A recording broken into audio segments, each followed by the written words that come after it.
कोई mutual fund adviser जब आपको कॉल करके कहता है सर ये वाला म्यूचुअल फंड ले लो, वो वाले म्यूचुअल फंड में पैसा डाल दो, तो शायद आपको ये आइडिया नहीं होता होगा कि वो लोग कितना कमा रहे हैं और आप कितना बड़ा लॉस कर रहे हो। नमस्कार दोस्तों, मैं हूं BS चीमा, आपका business finance and passive income coach and founder of Investshala. आज मैं लेके आया हूं एक धमाकेदार टॉपिक जो है direct versus regular mutual fund. और अगर आप वीडियो के एंड तक बने रहे तो आपको ये पता लगेगा कि आपका कितना पैसा कट रहा था और कैसे डायरेक्ट प्लान आपके रिटर्न्स को कई गुना बढ़ा सकता है। आज हम लोग कंपैरिजन करेंगे between regular and direct mutual fund simple language में, किस सिचुएशन में आपको रेगुलर प्लान लेना चाहिए और कब आपको डायरेक्ट प्लान लेना चाहिए। इसको 4 इंपॉर्टेंट पैरामीटर्स के साथ हम लोग कंपेयर करेंगे विद लाइव एग्जांपल। और वीडियो के एंड में मैं आपको एक कैलकुलेशन भी दिखाऊंगा कि कैसे सिर्फ रेगुलर या डायरेक्ट प्लान चूज करने से आपका पैसा कई गुना तक बूस्ट हो सकता है। तो चलिए बात करते हैं पैरामीटर नंबर 1 की, जो है एक्सपेंस रेशियो। सबसे पहले और सबसे इंपॉर्टेंट फैक्टर होता है एक्सपेंस रेशियो, यानी कि म्यूचुअल फंड कंपनी आपसे कितना पैसा चार्ज करेगी अपनी मैनेजमेंट के लिए। एग्जाम्पल के लिए हम लोग एक ही फंड सिलेक्ट करेंगे जो है SBI लार्ज कैप फंड।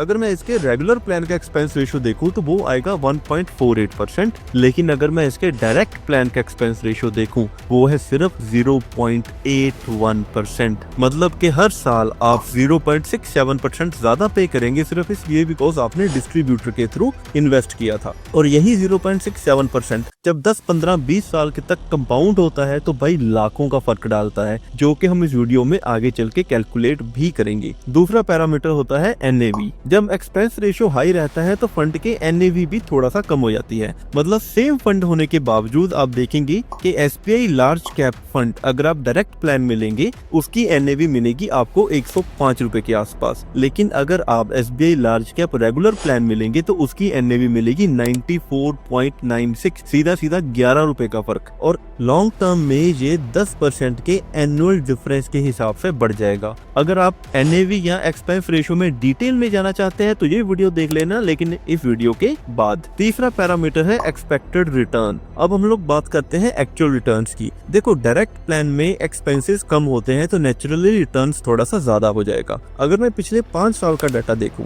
तो रेगुलर प्लान, वही SBI का लार्ज कैप रेगुलर प्लान 16.8% का CAGR दे रहा है, जबकि डायरेक्ट प्लान दे रहा है 17.80 का CAGR। सिर्फ 1% का डिफरेंस आपको दिखाई दे रहा होगा, लेकिन अगर मैं 10 साल की बात करूं तो यही डिफरेंस आगे बढ़ के लाखों का फर्क डाल देगा। फोर्थ पैरामीटर में जाने से पहले दोस्तों मैं आपको बताना चाहूंगा कि अगर अभी तक आपने इस चैनल को सब्सक्राइब नहीं किया है तो सब्सक्राइब कर लीजिए, बिकॉज यहाँ के mutual fund and stock market की फ्री सीरीज आने वाली है। मैं आपको फ्री में सब कुछ उनके बारे में सिखाने वाला हूँ। सेकंड थिंग इज, मेरा व्हाट्सएप कम्युनिटी को ज्वाइन करना मत भूलिएगा, बिकॉज वहाँ पे मैं डेली मार्केट की समरी डालता हूँ जो कि आपको इन्वेस्ट करने में बहुत हेल्प मिलती है। Link is in the description. And the fourth parameter is advisory services. ये एक पॉइंट है जो कि रेगुलर प्लान में बड़ा स्ट्रॉन्ग है। रेगुलर प्लान में आपको डिस्ट्रीब्यूटर गाइड करता है कौन सा फंड लेना है, कब स्विच करना है, कब रिडीम करना है। डायरेक्ट प्लान में आपको सारा कुछ खुद ही करना पड़ेगा, खुद ही सारी रिसर्च करनी पड़ेगी। तो अगर आप एक बिगिनर हो, आपके पास टाइम नहीं है या आपके पास पेशेंस नहीं है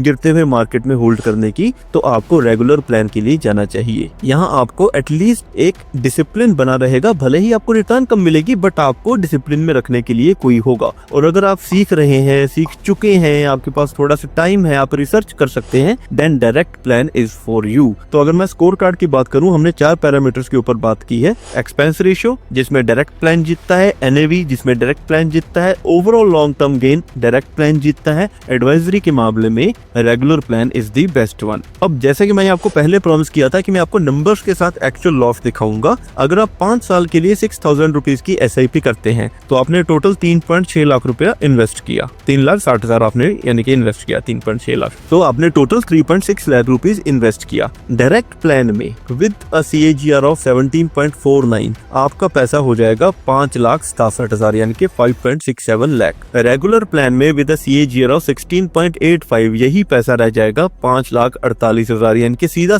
19,000 का डिफरेंस। और यही डिफरेंस जब आप 20 साल तक लेके जाते हैं तो रेगुलर प्लान में आपको मिलता है 1 करोड़, जबकि डायरेक्ट प्लान में आपको मिलेगा 1,08,00,000 लाख रुपए, यानी कि सेम फंड लेकिन लॉन्ग टर्म में आपका 8 लाख रुपए का नुकसान हो जाएगा। तो आपको कौन सा फंड चूज करना चाहिए? देखो रूल बड़ा सिंपल है। अगर आपको एडवाइजरी चाहिए आपको अपने फंड्स को ट्रैक में रखने के लिए, then go for regular plan. लेकिन अगर आप हमारे सब्सक्राइबर हैं, आप हमसे सीख रहे हैं, आप अपना बढ़िया रिसर्च कर सकते हैं, you are in full control, then go for a direct plan, because direct plan में फीस कम है, रिटर्न ज्यादा, सिंपल फॉर्मूला। तो दोस्तों आप बताओ, आपने अभी तक कौन से फंड में इन्वेस्ट किया हुआ था, रेगुलर प्लान में या डायरेक्ट प्लान में, और आगे किस फंड में कंटिन्यू करेंगे? और अगर आप चाहते हैं कि मैं अगले वीडियो में आपको ये बताऊं कि कैसे आप अपने लिए बेस्ट म्यूचुअल फंड चूज कर सकते हैं, तो कमेंट में लिख दीजिएगा MF गाइड। वीडियो पसंद आया हो तो एक लाइक कर दो, शेयर कर दो, चैनल को सब्सक्राइब कर दो। दिस इज BS चीमा, मैं आपको मिलता हूँ अगली वीडियो में। जय हिंद, जय भारत।